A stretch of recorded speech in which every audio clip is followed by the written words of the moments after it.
Сәлеметсіздер ме оқушылар? Бүгінгі жаңа сабақ 70-ші сабақ. Бөлімі атақты тұлғалар. Тақырыбы күш атасы. Балуан. Оқушылар, біз бұл мәтінде балуан, күш атасы, Қажымұқан Мұңайтпасұлы туралы білетін боламыз. Қазақтың әйгілі атақты палуаны, классикалық күрестің асқан шебері Қажымұқан кішкентай кезінен бастап тойларда күреске қатысып, үлкен жігіттерді де жығып тастаған екен. Сондықтан оны бала палуан деп атаған екен. Балуан. Қажымұқан жер шарының 24 елін аралап, олардың балуандарымен күрескен екен. Қажымұқанда 48 медаль болған. Олардың ішінде алтыны бар, күмісі бар екен.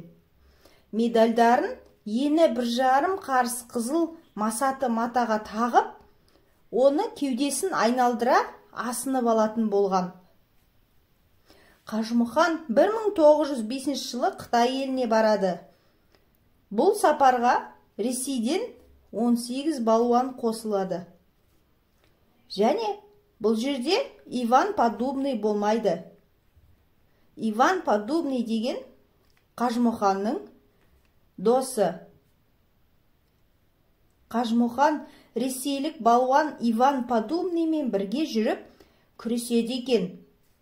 Жол жүрер кезде Иван Поддубный Қажымұқанға айтады: Қажымұқан, қасыңдағы серіктерің сенімді жігіттер, бәрі де алып күштің иесі. Бірақ олар әлі ысылмаған жас балуандар. Сондықтан үлкен балуан келген кезде белдесуге өзің шық дейді. Қажымұқан досының осы сөзін есінен шығармайды. Сайыс Харбин қаласында өтеді. Бұл сайысқа 30-ға жуық балуан жиналып күш сынасады. Алғашқы күнгі бірер күрестің өзі Ресей балуандары мықты күреседі. Бірер күннен кейін кілемге Саркекен дейтін балуан шығады. Ол ажал күресіне түсетінін айтады. Жапондар оны жиу-житсу дейді екен. Ресей палуандары бұл күрестен хабары жоқ екен. Сондықтан ешкім белсеніп ортаға шыға қоймайды. Ал Саркекен болса кілем үстінде жүріп алады. Төреші де қайта-қайта жар салады. Болмаған соң Қажымұқан тәуекелге бел байлап ортаға шығады. Әу дегеннен ақ Саркекен мысық сияқты атылып балуанды айналады. Бұл күрес қандай күрес екенін білмей түсінбей тұрған кезде Қажымұқанның бір жақ беті мен ерні жұлынып қан сорғалайды.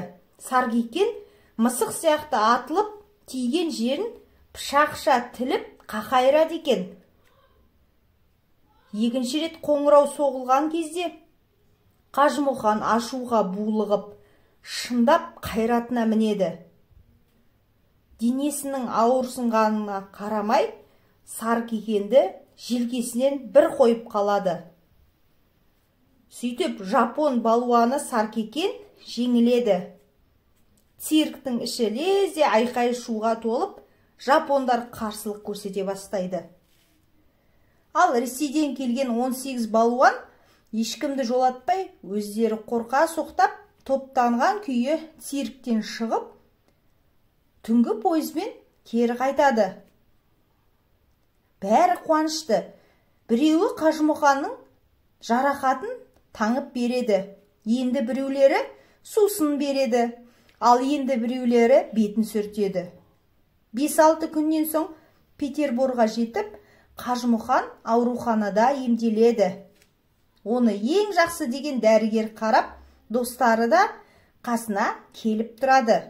Әсіресе Иван Поддубный ертелі-кеш Қажымұқанның қасынан шықпайды. Иван Поддубный айтады: осыншама күш саған қайдан бітті деп, риза көңілмен таңырқап сұрайды. Мінекей оқушылар, күш атасы Қажымұқан туралы түсіндіңіздер ме? Сабақ ұнады ма? Олай болса, Суретті әдебиет каналына тіркеліп, достарымызды шақырайық.